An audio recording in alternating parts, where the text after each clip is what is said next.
이번 시간은 이태리 3대 원단에 대해서 좀 다루도록 하겠습니다. 사실 기존에 이태리 원단 브랜드 등급 정리를 한 영상이 있긴 한데 3대 원단이라고 하면은 메이저라고 할 수 있는 가장 위에 있는 거라고 이렇게 할 수 있는데, 그때 고가 원단이라고 얘기를 했던 브랜드 두 개가 있죠. 제냐하고 로로피아나라고 있는데, 그거 외에 하나의 브랜드가 더 있기 때문에 그거랑 합쳐서 3대 원단이라고 해서 소개를 해드리는 시간을 갖도록 하겠습니다.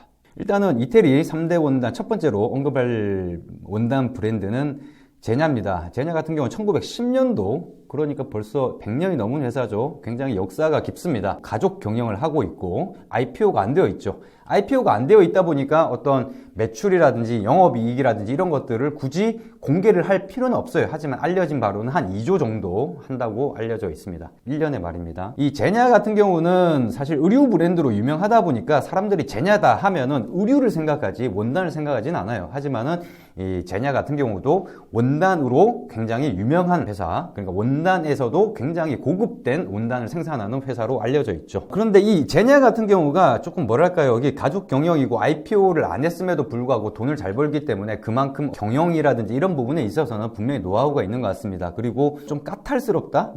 제가 이제 어떻게 보면은 맞춤을 이렇게 커스텀 메이드 옷을 제작하는 유호원핏을 운영하는 입장에서는 굉장히 뻣뻣하게 군다라고 이렇게 생각은 할 수 있을지 몰라도, 그거는 어떻게 보면은 비즈니스 관계에서 그런 거지만, 실질적으로 제가 이제 제3자 입장에서 봤을 때는 제냐 같은 회사 굉장히 마음에 드는 어떤 방식 자체도 굉장히 마음에 듭니다. 왜 그러냐면은 제가 개인적으로 유통이 개판인 회사를 굉장히 싫어합니다. 그건 뭐냐면 돈만 벌겠다라는 어떤 싼마이식 전법, 저는 그런 걸 굉장히 싫어합니다. 근데 제냐 같은 경우는 유통이나 이런 것들이 관리가 엄격하고 뭐랄까 좀 보수적이죠. 그러다 보니까 그런 부분에 있어서는 굉장히 마음에 드는 브랜드가 아닌가 싶습니다. 일반적으로 이제 제냐라고 하면은 고급 의류 브랜드로 알려져 있다 보니까 많은 이들이 제냐 원단도 동급으로 생각해서 고급 원단이다 이렇게 생각하는 경향이 있는데, 그렇게 생각해도 상관이 없습니다. 왜? 고급 원단이기 때문에. 그래서 일단 제냐에 대해서 설명을 좀 드렸고, 두 번째로는 로로피아나입니다. 개인적으로 로로피아나 같은 경우는 별로 좋아하진 않아요. 브랜드 자체를. 왜 안 좋아하냐면은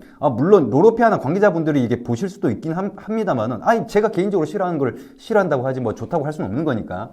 왜 개인적으로 싫어하냐면은, 일단은 국내에서 로로피아나로 이슈화가 됐던 사람들을 제가 별로 안 좋아해요. 그런 식의 사고방식을 갖고 있는 사람들을 굉장히 싫어하고, 그런 사람들이 로로를 입고 있다 보니까 굉장히 저는 이제 로로피아나라는 브랜드 자체가 동급으로 돼버린 거죠.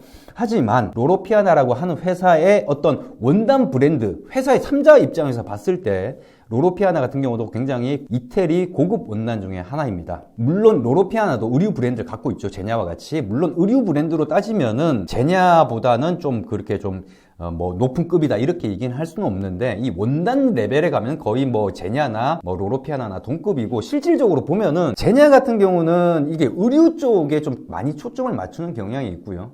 로로피아나 같은 경우는 좀 원단 쪽하고 좀 의류 쪽하고 어느 정도 좀 밸런스가 맞는 것 같아요. 왜 그러냐면은 맞춤 시장에서 로로피아나 원단이 좀 더 많이 보이지 제냐 원단은 그렇게 쉽게 보이지가 않거든요. 왜냐면 제냐 같은 경우는 본인의 의류 브랜드가 있고 본인의 의류 브랜드에서 또 맞춤을 합니다. 커스텀을 하다 보니까 자기 거에 신경을 쓰지 남의 거에 신경을 쓰지는 않는, 제냐 같은 경우가 버티컬 커머스라고 할 수 있거든요. 제조에서부터 어떤 유통, 판매까지 원스톱으로 한 곳에서 다 할 수 있는 그런 개념에서 원가를 절감한다는 입장에서도 원단을 생산, 그런 개념으로 접근한다고 해서 자체적으로 옷을 만들기 위해서 원단을 생산한다, 이거는 타산이 안 맞는 얘기긴 합니다만은, 그래도 어느 정도 좀 의류 브랜드 쪽에 좀 치중이 되어 있는 반면에 로로 같은 경우는 조금은 원단 쪽에서도 좀 많이 유명하고 또 의류 브랜드로도 조금 이름이 있는 회사죠. 근데 로로피아나 같은 경우는 역사를 보면은 제냐보다는 좀 덜합니다. 1929년도에 설립이 됐고, 원래 시작을 했을 때는 원단을 만드는 회사가 아니라 원단을 유통하는 머천다이저로 시작을 했습니다.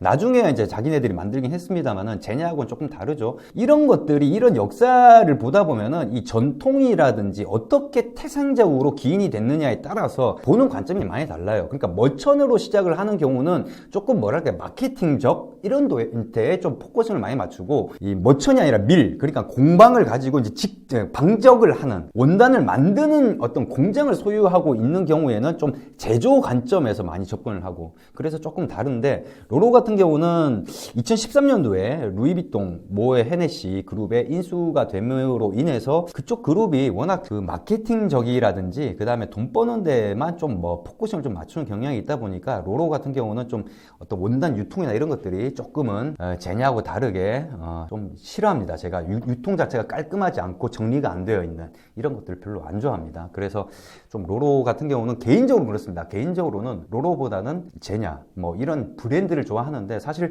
원단을 보면은 로로나 제냐나 모두 다 고급 원단이고 좋은 원단이고 비싼 원단이다 이렇게 할 수 있겠습니다. 자, 세 번째로 언급할 브랜드는 델피노입니다. 이 델피노라고 하는 건 아마 처음 들어봤을 거예요. 역사는 제일 여기가 더 깊습니다. 1903년부터 시작을 했기 때문에 뭐 사실 이 제냐도 마찬가지고 로로도 마찬가지지만은 이 이태리 쪽의 원단 업체 중에서 자기네들이 원단을 생산을 하는 경우는 대부분 비엘라 지방이 있어요. 근데 비엘라라고 하더라도 비엘라가 워낙 지역이 넓다 보니까 어디에 있느냐에 따라서 뭐 다르긴 합니다만은 비엘라 지역에 있습니다.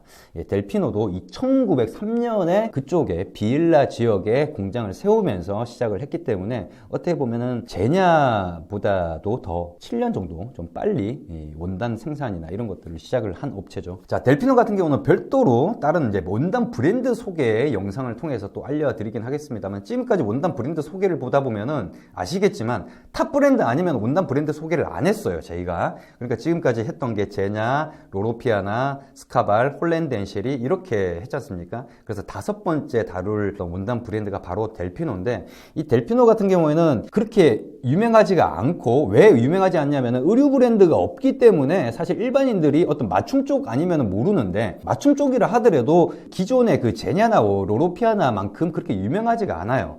물론 아는 사람들은 다 알죠. 그러니까는 뭐 원단 쪽 유통을 하시는 분이라든지 안 그러면은 공방 쪽, 그러니까 옷을 제작을 하는 사람들 같은 경우는 델피노 거의 다 압니다. 그럼에도 불구하고 그렇게 일반적으로 많이 알려지지 않은 건 어떤 마케팅적인 문제가 있을 수도 있는데 기존 같은 경우에 이 델피노 같은 경우가 유통이 약간 좀 외주를 줘서 이렇게 하다 보니까 좀 관리가 안 됐던 부분들이 있어요. 그래서 기존의 그 델피노 그 맞춤복 원단 같은 경우가 번식 부익이 따로 있습니다. 따로 있는데 올해 그러니까 2019년도에 델피노 본사에서 이제는 유통을 바깥으로 주는 게 아니라 자체적으로 하겠다 해가지고 번치북을 새로 구성을 합니다. 그리고 제조업체에서 직접적인 유통을 하는 식으로 이제 전략이 바뀌게 되는 거죠. 그래서 기존의 번치북들, 이게 유통이 되고 있는 번치북들 같은 경우는 그 번치북이 다 소진이 되고 그 원단이 다 소진이 되면은 이제 델피노라는 이름을 쓸 수가 없는 그런 식이 돼서 올해부터는 좀 맞춤 시장에 델피노라고 하는 이태리 고급 원단이 조금은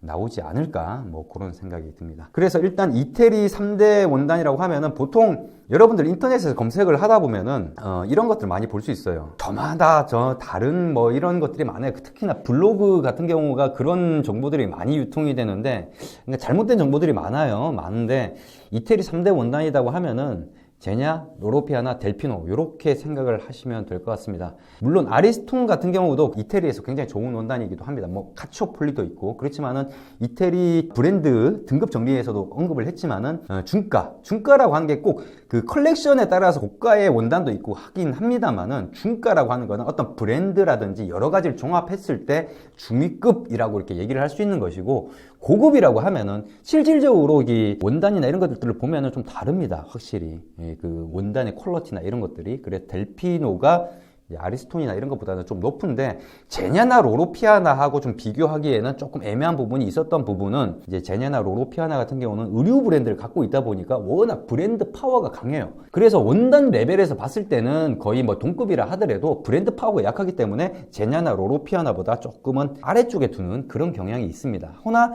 다른 브랜드들에 비해서는 또 높게 책정이 되어 있는 게 또 델피노라고 하는 브랜드이기 때문에 이태리 3대 원단이라고 하면은 이렇게 제냐, 로로피아나, 델피노 이렇게 세 개라고 생각을 하시면 되겠습니다. 이번 영상은 여기까지입니다.